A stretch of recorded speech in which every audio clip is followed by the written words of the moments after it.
Friends, hello everyone. Welcome to the channel. In this video, I will show you and tell you how you can find a specific post in the Instagram app.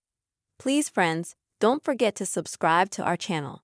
Also put likes under the video and write your comments after watching. So let us get started with you. First of all, open the Instagram app on your device. After that, go to Correspondences.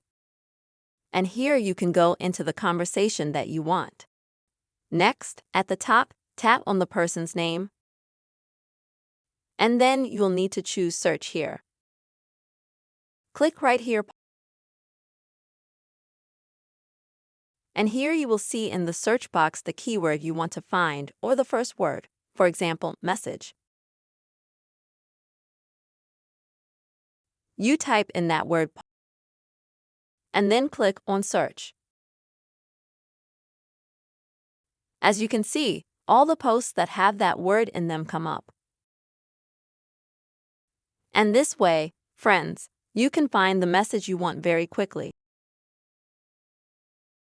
This is a very convenient option, especially if you have, for example, a very large correspondence, long, as I have.